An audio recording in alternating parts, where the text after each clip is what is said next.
आज हम लोग देखेंगे potential at any point due to dipole, वैद्युत द्विध्रुव के कारण किसी बिंदु पर विभव। तो अभी तक हम लोगों ने देखा था, हमने एक्सियल पॉइंट पर हम लोगों ने पोटेंशियल निकाला था डाइपोल के कारण। सेम इसी प्रकार हम लोगों ने डाइपोल के कारण ब्रॉड साइड स्थिति में, निरक्षीय स्थिति में भी हम लोगों ने पोटेंशियल निकाला था, जो कि 0 निकल कर आया था। अब हम लोग पोटेंशियल किसी भी बिंदु पर हम लोग निकालेंगे। तो सबसे पहले हम मानते हैं कि एक डाइपोल है, इलेक्ट्रिक डाइपोल है, वैद्युत द्विध्रुव है, जो कि हमारा -q और +q चार्जेस से मिलकर बना हुआ है। ठीक, इसके सेंटर पॉइंट O से हम एक हमने यहाँ कहीं पॉइंट लिया, यहाँ पर हम पोटेंशियल निकालना चाहते हैं इस P पॉइंट पर। ये जो P पॉइंट है, इससे डिस्टेंस हमने माना है R है। ये जो सारी बातें हम बोल रहे हैं, यही सारी हम नोट करते हैं कि O पॉइंट से R डिस्टेंस पर एक पॉइंट P है, जहां हम लोग इस डाइपोल के कारण पोटेंशियल निकालना चाहेंगे, विभव ज्ञात करना चाहेंगे। और इसका जो एंगल है वो यदि कितना बन रहा है, थीटा बन रहा है। और इसको यदि हम नाम दे देते हैं A और B के रूप में, इसको हम नाम दे देते हैं यदि डाइपोल को।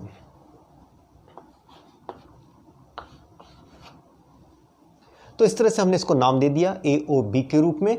और O पॉइंट से R डिस्टेंस पर P पॉइंट है, जहां पर हम लोग क्या करना चाहते हैं, पोटेंशियल निकालेंगे, विभव ज्ञात करेंगे। इस कंडीशन में इसे थोड़ा सा हम आगे की तरफ इस तरह से बढ़ाते हैं और एक हमें कंस्ट्रक्शन करना होगा, एक रचना करनी होगी इसमें जस्ट। और कंस्ट्रक्शन का क्या कारण है वो हम लोग देखते हैं, लेकिन सबसे पहले हम कंस्ट्रक्शन कर लेते हैं। हमने एक परपेंडिकुलर ड्रॉ किया इस लाइन के ऊपर, इस A पॉइंट से, और इसको नाम दे दिया यदि हमने AM। ठीक, सेम इसी प्रकार इस B पॉइंट से भी हमने एक परपेंडिकुलर ड्रॉ किया है कुछ इस तरह से, जिसको नाम दे दिया हमने AN। इस A से हमने P को मिलाया और सेम इसी प्रकार इस B से हमने P को ज्वाइन कर दिया है।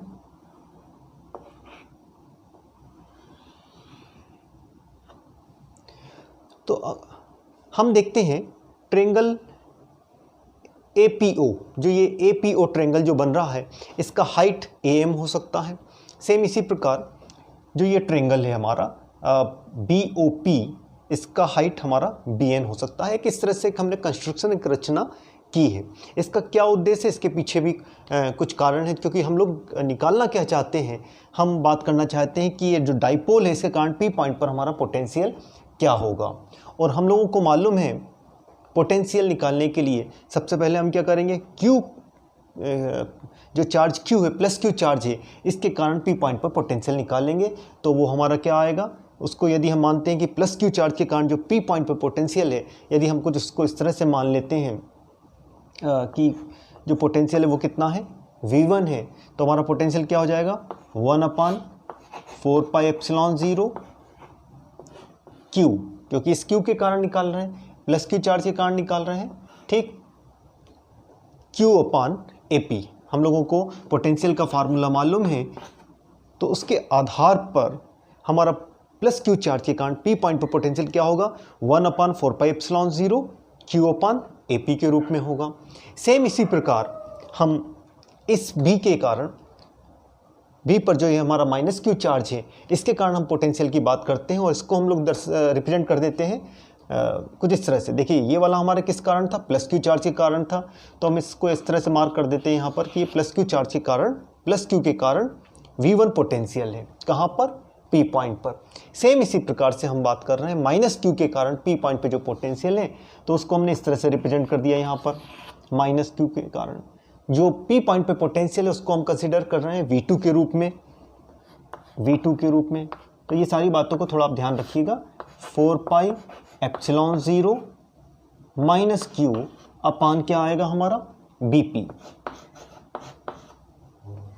आप लोगों ने A के कारण पोटेंशियल की बात की P पॉइंट पर, तो हम लोग इस तरह से लिख दिया हमने, V1 माना उसका जो पोटेंशियल होगा, तो हमने बोला 1/4πε0 Q/AP।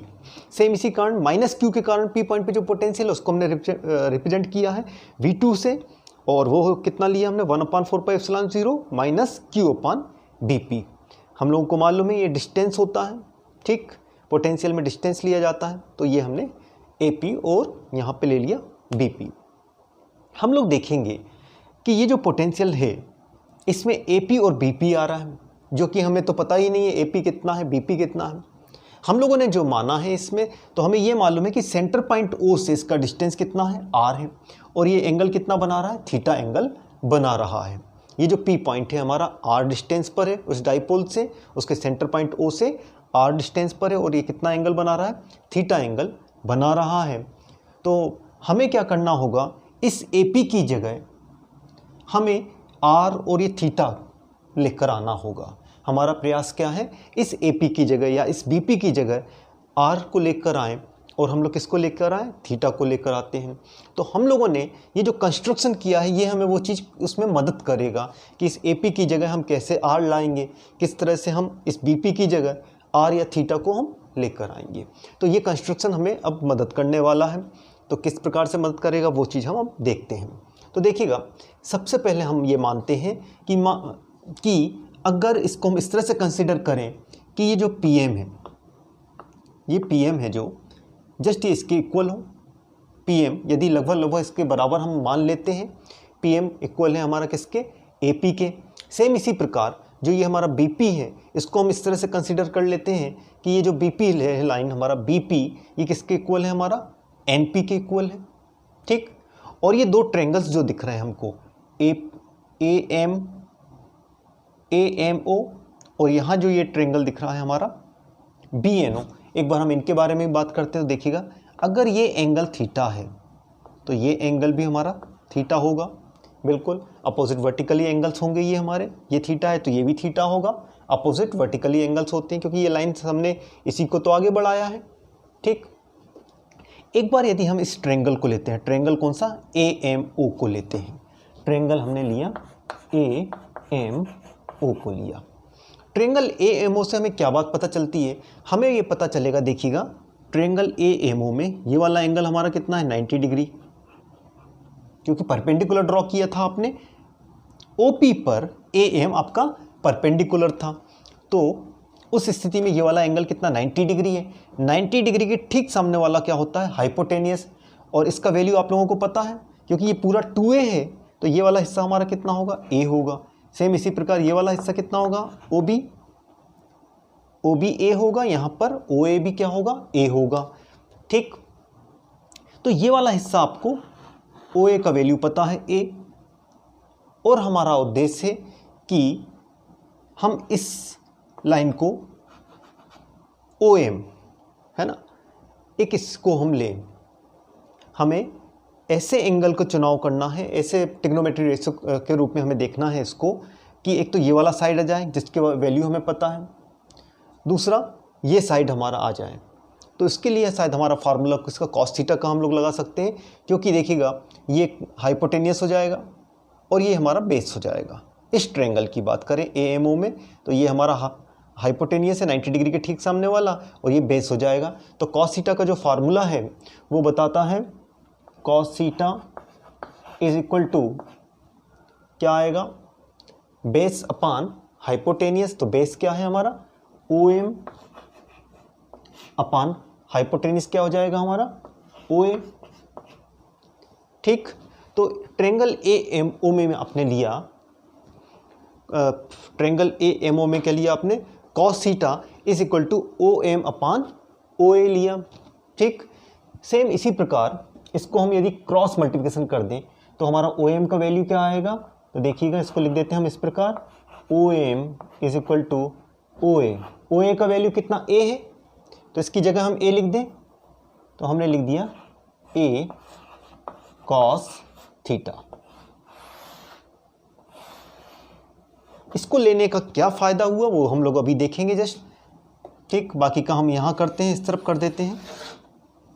सेम जैसे आपने अभी ये ट्रायंगल लिया, इसी प्रकार हम लोग इस ट्रायंगल को लेने वाले हैं, triangle BNO, triangle BNO।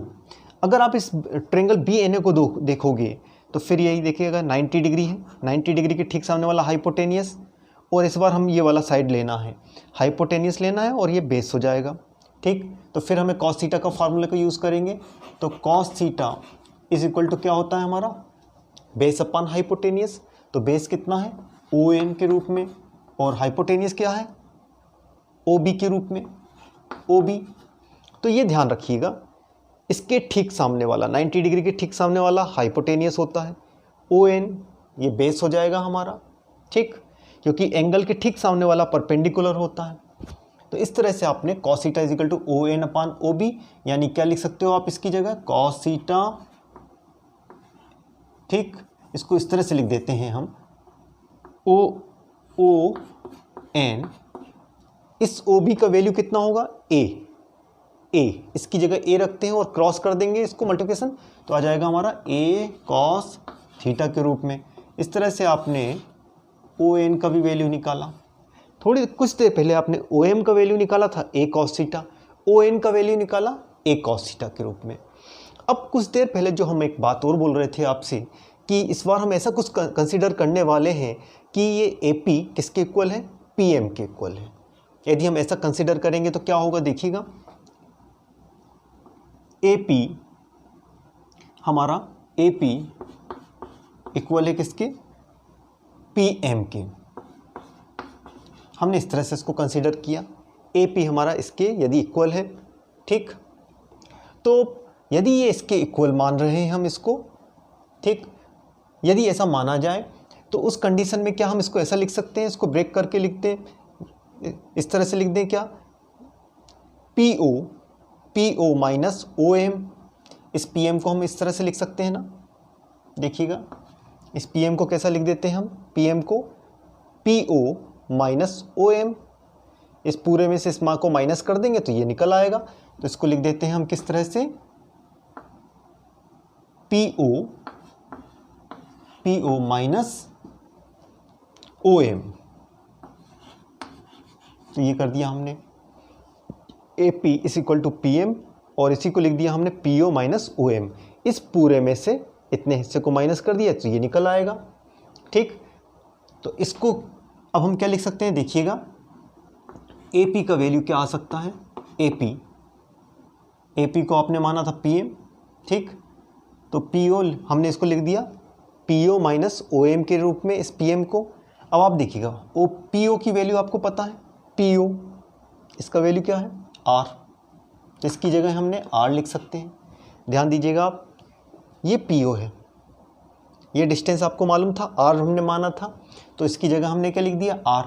Same आपने ओ एम का वैल्यू निकाला है, ए कॉस थीटा, इसका वैल्यू निकाला था आपने ओ एम का, ए कॉस थीटा, तो यहाँ क्या आ जाएगा आपका, ए कॉस थीटा।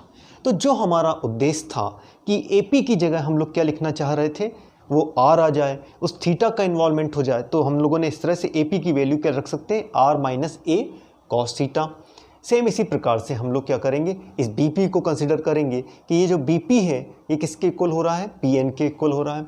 तो नेक्स्ट में हम लाइन में कर देंगे इसको, यदि बी पी इक्वल है किसके, बी पी इक्वल है हमारा पी एन के, पी एन के, तो उस कंडीशन में इस पी एन को क्या लिख सकते हैं, देखिएगा, पी एन मतलब ये पूरा लाइन यहाँ से लेकर यहाँ तक, तो इसको ब्रेक करके ऐसा लिख देते हैं, P O plus O N.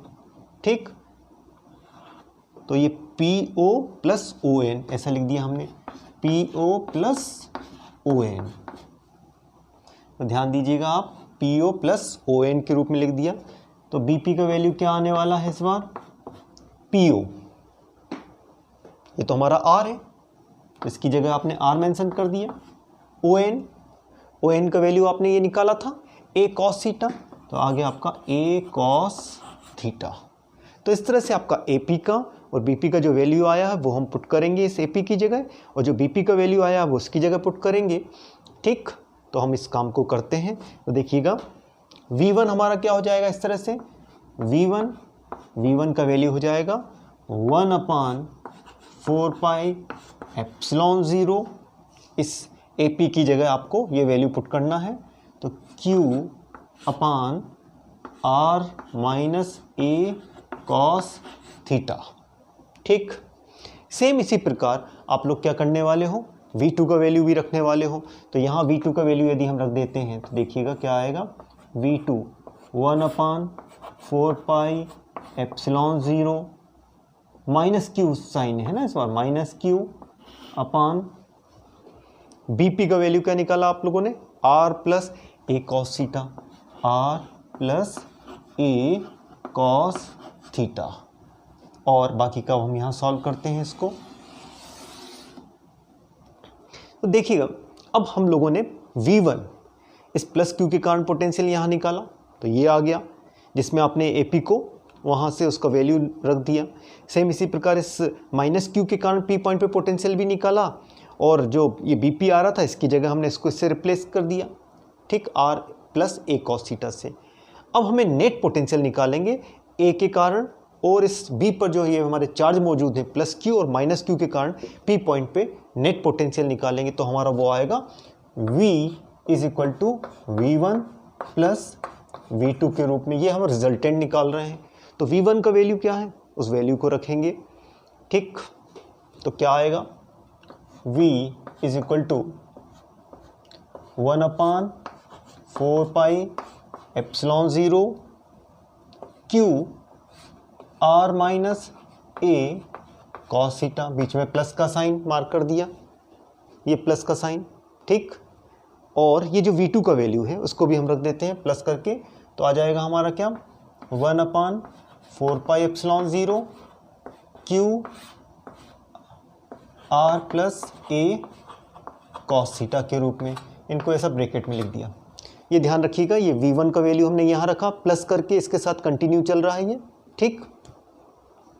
तो अगर आप लोग देखेंगे यहाँ पर V का वैल्यू जो हमने रखा है 1/4πε0 Q अपान R माइनस ए कॉस थीटा, और यहाँ पे रख दिया हमने क्या, 1/4πε0 Q upon R plus a cos theta. दोनों में से जो कॉमन आ सकता है उसको कॉमन ले लेते हैं, और कॉमन लेने के बाद हम एक काम करते हैं, V इज इक्वल टू क्या आ जाएगा हमारा, Q को कॉमन ले लिया और हमने कॉमन ले लिया 4πε0 को, ब्रैकेट के अंदर क्या बचेगा हमारा 1/R माइनस ए कॉस थीटा प्लस, ठीक, 1/R plus a cos theta. इस तरह से अब हम एक काम करते हैं, जो भी ये इसको आगे हम इसको रफ कर देते हैं, उसके बाद यहाँ करेंगे उसको सॉल्व, ठीक। अब इसको आगे हम यहाँ कंटिन्यू करेंगे, लेकिन हमें एक बात का ध्यान रखना पड़ेगा, ये जो V2 का वैल्यू था, V2 में का जो वैल्यू था ये आपको ध्यान होगा ये माइनस के रूप में था, यानी यहाँ माइनस Q साइन लेंगे हम लोग, माइनस Q, ठीक, क्योंकि V2 का जो वैल्यू था वो हमने कब निकाला था, माइनस Q के कारण P पॉइंट पे पोटेंशियल निकाला था, तो ये माइनस Q का ये माइनस साइन आएगा, ठीक। जब हम Q अपान 4πε0 को कॉमन लेंगे तो यहाँ पर हमारा कौन सा साइन आएगा, ये माइनस साइन तो बचेगा, तो इसको हमने यहाँ लिख दिया, ठीक। तो इस तरह से अब हम इसको आगे सॉल्व करते हैं यहाँ पर, तो क्या आएगा, V is equal to Q upon 4πε0, और आप कॉमन लोगे तो क्या आएगा, देखिएगा कॉमन तो ले लिया हम लोगों ने Q अपान 4πε0 को, इसको हम एलसीएम लेके सॉल्व करेंगे, तो आएगा R minus A cos theta into R plus a cos theta. LCM हमारा R माइनस ए कॉस थीटा, और यहाँ पर हमारा R plus a cos theta आएगा। इस R माइनस ए कॉस थीटा से जब डिवाइड करेंगे तो ये R plus a cos theta बचेगा, इसका ऊपर 1 में इंटू होगा, तो क्या आएगा R plus a cos theta, बीच में ये जैसा माइनस साइन है इसको हम फिर से लगा देंगे यहाँ, ठीक। और ध्यान रखिएगा इस R plus a cos theta से जब डिवाइड करेंगे तो R माइनस ए कॉस थीटा बचेगा, ऊपर इसमें मल्टीप्लाई होगा 1 में, तो क्या आएगा R माइनस ए कॉस थीटा। ध्यान रखिएगा पहले आप ब्रैकेट लगा के रखिएगा, ठीक, क्योंकि ये माइनस साइन है बाहर, जब इस ब्रैकेट को आप हटाएंगे, इस ब्रैकेट को हटाएंगे तो ये माइनस R और ये प्लस का R हो जाएगा। ब्रैकेट को हटा दिया हम लोगों ने। अब तो अब आप लोग देखेंगे ये R हमारा कैसा हो गया, प्लस का, और ये माइनस का है, तो ये R से इस R को कैंसिल कर सकते हैं, और यहाँ हमारा ए कॉस थीटा था, यहाँ ए कॉस थीटा है ये, ठीक। तो इसको हम थोड़ा सा इस तरह से लिख देते हैं a cos थीटा। ठीक, a cos थीटा, यहाँ पे भी a cos थीटा है, ये दोनों ऐड हो जाएंगे तो क्या आएगा, v is equal to q upon 4πε0, दोनों ऐड हुए तो आएंगे 2a cos थीटा, ये दोनों का इंटू होगा a minus B, a plus B, यानी वो फार्मूला होता है a square minus B square के रूप में, तो आएगा हमारा R square minus A square cos square theta के रूप में। अब आप लोगों ने देखा यहाँ q into 2a, q into 2a, ये देख रहे हैं q 2a, इसका फार्मूला आप लोगों को पता ही है, तो इसको हम यहाँ लिख देते हैं फार्मूले को इस तरह से हाईलाइट करते हुए, p इज इक्वल टू क्या होता है हमारा q2a के रूप में होता है। ठीक है, 2a के रूप में, तो इस q और 2a की जगह हम क्या लिख सकते हैं p, तो नेक्स्ट स्टेप में लिख देते हैं 1/4πε0, q इंटू 2a की जगह लिख दिया हमने p, cos थीटा की जगह cos थीटा, और आ गया हमारा क्या R square minus A square cos square theta. ठीक, इसमें हमने इसकी जगह p को रखने के बाद हम एक काम ये कर सकते हैं कि इस वैल्यू को, जो a का वैल्यू है, इसको हम काफ़ी अधिक छोटा मान लेते हैं, यदि कि इस r के कंपैरिजन में यदि बहुत छोटा है ये, यदि इस स्थिति को लेते हैं हम, तो इस कंडीशन को हम यहाँ देखते हैं। ठीक, इधर देखते हैं, हमने माना कि a, ये r काफ़ी अधिक है a के कंपैरिजन में, तो उस कंडीशन को दर्शा दिया कि a छोटा है, काफ़ी छोटा है यदि r के कंपैरिजन में, तो उस कंडीशन में इस a को, इस पूरे को हम नेगलेक्ट कर सकते हैं, a जहाँ आ रहा है उसको हम नेगलेक्ट कर सकते हैं, ख़त्म कर सकते हैं। तो हमारा फार्मूला क्या बन जाएगा, v is equal to 1/4πε0 p cos theta upon, ये पूरा हमारा क्या होगा, नेगलेक्ट हो जाएगा, क्योंकि a बहुत छोटा है, एक तरह से ज़ीरो के समान ही है, तो हमारा क्या बचेगा, केवल हमारा आर स्क्वायर बचेगा। तो इस तरह से हमारा जो पोटेंशियल का फार्मूला निकल कर आ रहा है, v is equal to 1/4πε0 p cos theta upon R square आ रहा है। ये किस कंडीशन में, जब ये a हमारा बहुत ज़्यादा छोटा है, और या तो फिर हमारा यही फार्मूला हो सकता है पोटेंशियल का, तो इसको आप लोग ध्यान रखेंगे। तो ये पोटेंशियल निकाला आपने P पॉइंट पर, ये भी पोटेंशियल है हमारा P पॉइंट पे, ये कंडीशन आप लोगों को बता ही दिया। कुछ स्पेशल केसेस की बात करने वाले हैं यहाँ पर। तो एक बात तो हमें सबसे पहले ये ध्यान रखना होगा, ये जो हमने पूरा ये जो पोटेंशियल निकाला है वो हमने एयर या वैक्यूम में निकाला है। यदि इसको कोई डाइलेक्ट्रिक मीडियम में निकालते, किसी दूसरे मीडियम में निकालते, तो हम यहाँ पर K मार्क कर देंगे उस कंडीशन में, 1/4πε0 K आ जाएगा। सेम यहाँ पर भी हम K मार्क कर देंगे। अब स्पेशल केसेस में हमने बात करते हैं कि यदि मान लीजिए ये जो थीटा हमारा क्या हो जाए, ज़ीरो हो जाए, थीटा 0 डिग्री हो जाए, तो हम लोगों को पता है थीटा 0 कब होता है, जब ये एक्सियल पोजीशन में हम लोग पोटेंशियल निकालेंगे। ठीक है ना, जब हम एक्सियल पोजीशन में पोटेंशियल निकालेंगे उस समय थीटा हमारा 0 होता है। तो आप लोगों को पता है कि जो cos थीटा 0 का वैल्यू क्या होता है हमारा 1। जब cos थीटा हमारा 0 होता है तो cos 0 का वैल्यू होता है 1, तो हमारा पोटेंशियल क्या निकल कर आएगा, 1/4πε0 p अपान आर स्क्वायर। तो आपने देखा, जब यदि हम लोग केवल इस कंडीशन को ध्यान कर लें तो हम एक्सियल पोजीशन को भी निकाल सकते हैं। ये देखिए एक्सियल पोजीशन निकाली जब थीटा हमारा 0 डिग्री है।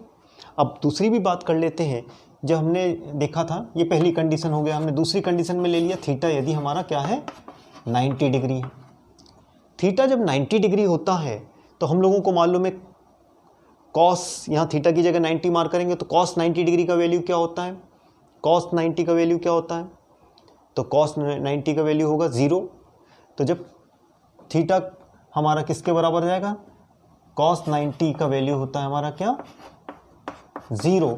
तो ये पूरा फिगर क्या हो जाएगा, जब इस थीटा की जगह 90 डिग्री रखोगे तो पूरा 0 हो जाएगा, यानी v का वैल्यू क्या आने वाला है इस बार, v इज इक्वल टू 0।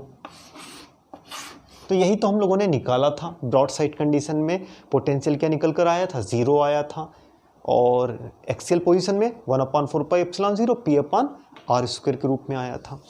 अब हम लोग बात करने वाले हैं समविभव पृष्ठ के बारे में, इक्विपोटेंशियल सरफेस के बारे में। तो इक्विपोटेंशियल सरफेस क्या होता है, समविभव पृष्ठ क्या होता है, तो नाम से ही हम लोगों को क्लियर हो रहा है कि जहाँ पोटेंशियल, ऐसा सरफेस जिसके हर एक पॉइंट पर पोटेंशियल कैसा होगा, सेम होगा, इक्विपोटेंशियल सरफेस होगा वो, जिसके हर एक पॉइंट पर हमारा जो पोटेंशियल है वो कैसा है, सेम है, विभव हर एक बिंदु पर समान होगा। तो हम लोग बात करते हैं कि एक प्लस क्यू चार्ज हमारा मौजूद है और इससे r डिस्टेंस का एक सर्कल बनाते हैं। तो ये r डिस्टेंस का यदि हम एक सर्कल ड्रॉ करते हैं इसके चारों तरफ इस तरह से, ये हमने एक r डिस्टेंस का एक सर्कल ड्रॉ किया, तो हम लोग ये समझ सकते हैं ये प्लस क्यू चार्ज जो होगा, जो सेंटर में मौजूद है इस सर्कल के, ठीक, तो इसके कारण किसी भी पॉइंट पर आप यहाँ इस सरफेस, इस सर्कल के चारों ओर किसी भी पॉइंट की यदि बात करेंगे तो हमारा पोटेंशियल किस प्रकार का होगा, सेम होगा।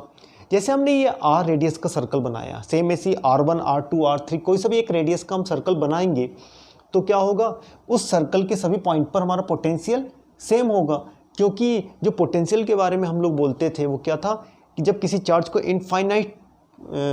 इन्फिनिटिव डिस्टेंस से हम जब किसी पॉइंट तक लेकर आते हैं तो जो भी वर्क डन होता है वही हमारा पोटेंशियल होता है। तो आप लोग देख रहे हैं अगर हम किसी चार्ज को यहाँ तक लेकर आएंगे तो वो सेम डिस्टेंस ही हो रहा है, तो उस कंडीशन में जो हमारा जो वर्क होगा वो एक जैसा होगा, यानी पोटेंशियल कैसा होगा, सब जगह सेम होगा।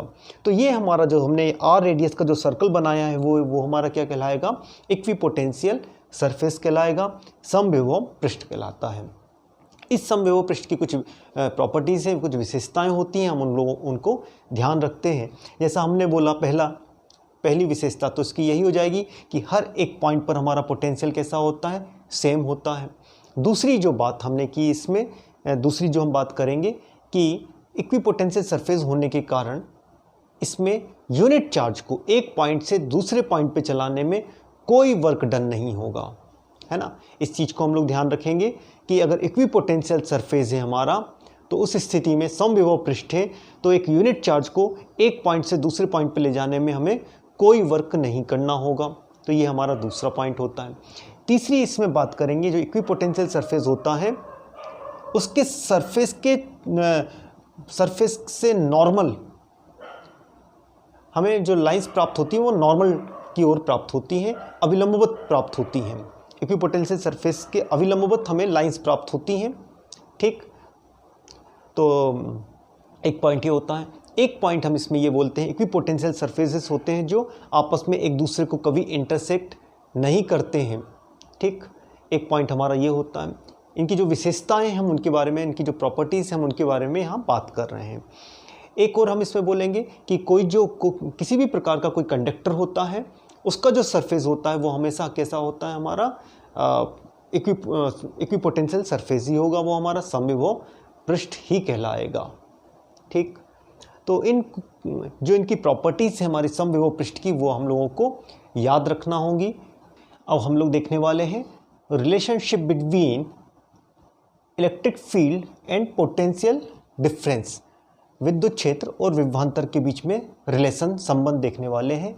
तो इसको देखने के लिए ये इम्पॉर्टेंट होता है ये रिलेशन। तो हम इसको समझते हैं कि O पॉइंट पर एक प्लस क्यू चार्ज मौजूद है, इससे कुछ डिस्टेंस पर हमने दो पॉइंट को कंसीडर करते हैं, एक पॉइंट A है और एक पॉइंट हमने लिए यहाँ B है, जो आपस में एक दूसरे से dr डिस्टेंस पर हैं, ठीक। O पॉइंट पर हमारा प्लस क्यू चार्ज मौजूद है, उससे कुछ दूर हमने A और B दो पॉइंट कंसीडर किए हैं जो कि आपस में एक दूसरे से dr डिस्टेंस पर हैं। यदि यहाँ पर हम एक Q0 चार्ज की बात करते हैं कि Q0 चार्ज को इस B से A तक लाने में क्या वर्क डन करना पड़ा, ठीक। तो शायद सबसे पहले हम लोगों ने जो पोटेंशियल का फार्मूला जो पढ़ा था कि पोटेंशियल जो होता है किसके बराबर होता है, अभी हम यहाँ के लिए पोटेंशियल निकालना चाहते हैं, ठीक। तो हम लोगों ने पढ़ा था जो सबसे पहले स्टार्टिंग में जो पोटेंशियल की जो डेफिनेशन देखी थी कि जो पोटेंशियल होता है वो वर्क डन के इक्वल होता है। तो शायद ऐसा कुछ पढ़ा था dW/Q0। ये Q0 क्या है, वो जो चार्ज जिसको हम B से हम A तक लेकर आ रहे हैं। तो उस कंडीशन में हमने ये माना कि जो हमारा वर्क डन होता है वो कितना dW है और dV क्या है हमारा यहाँ का पोटेंशियल, ठीक, पोटेंशियल है ये। तो इसके आधार पे आपका dW का वैल्यू क्या आ जाएगा, Q0 इसका क्रॉस मल्टीप्लिकेशन कर दिया तो dV। तो ये बात तो आपने स्टार्टिंग में पढ़ी थी, ठीक। अब आप लोग उसको दूसरे तरीके से भी हम लोग बात करते हैं कि जब इस Q0 चार्ज को हम इस B से यहाँ तक A तक लेकर आते हैं तो हमारे द्वारा वर्क डन कितना होगा। तो देखिएगा Q0 चार्ज को जब आप यहाँ से यहाँ लेकर आ रहे हो तो कितना वर्क होगा, तो देखिएगा dW इज इक्वल टू होता है क्या, FD। हम लोगों को मालूम है कि जो वर्क होता है वो किसके बराबर होता है, फोर्स इनटू डिस्प्लेसमेंट। तो डिस्प्लेसमेंट कितना हो रहा है, B से आप A तक ला रहे हो तो यहाँ हम क्या लिख सकते हैं, dr, ठीक। लेकिन आप लोगों को ये भी मालूम है फोर्स किस डायरेक्शन में लग रहा है, प्लस Q इसको रिपेल करेगा, लेकिन ये कहाँ आ रहा है, डिस्प्लेस इधर की ओर हो रहा है, मतलब अपोजिट डायरेक्शन में। तो ये dr कैसा लेना है हम लोगों को, माइनस के रूप में लेंगे। तो इसलिए हम यहाँ क्या करने वाले हैं, माइनस dr। तो ये बात हम लोगों को समझना होगा।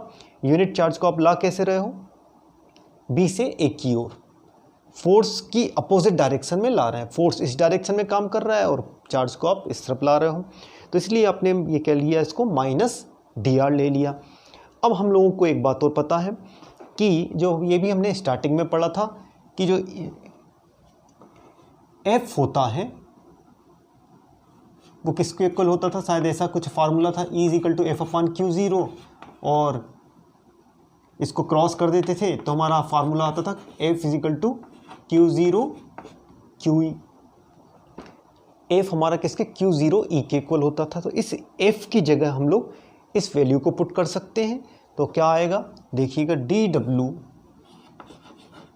इज इक्वल टू, इस F की जगह हमने ये वैल्यू पुट कर दिया Q0E और यहाँ लिख दिया हमने माइनस dr, ठीक। अब आप लोगों ने देखा यहाँ dW का वैल्यू क्या आ रहा है, Q0E माइनस dr। आपने एक और dW निकाला, किया गया है ना, वर्क डन निकाला तो Q0 dV निकल कर आया था। इन दोनों को यदि आपस में, क्योंकि ये dW के बराबर है ये भी dW के बराबर है, तो आपस में इनको इक्वल कर देते हैं कुछ इस तरह से, Q0 dV और इसको आपस में इक्वल करेंगे तो क्या आएगा, Q0E माइनस dr। आप लोग देख रहे हैं दोनों बराबर के दोनों तरफ क्या Q0 लिखा हुआ है, कैंसिल हो सकता है। ये माइनस dr इसको क्रॉस कर देंगे तो क्या आएगा, E का वैल्यू देखिएगा, E is equal to minus dr को क्रॉस कर दिया, क्रॉस मल्टीप्लिकेशन कर दिया तो क्या आ गया, माइनस dr। तो इस तरह से आपका जो इंटेंसिटी का जो एक और ये फार्मूला जो दिख रहा है हमें, एक रिलेशन दिख रहा है, E का रिलेशन किसके साथ दिख रहा है यहाँ पर, पोटेंशियल के साथ दिख रहा है। यानी जो हमें बोला गया था यहाँ पर इलेक्ट्रिक फील्ड E है और पोटेंशियल डिफरेंस, तो ये हमारा दो पॉइंट के बीच का पोटेंशियल डिफरेंस है dV, ठीक, उनके बीच का रिलेशन है। इसको हम लोग पोटेंशियल ग्रेडियंट भी बोलते हैं। E is equal to minus dV/dr।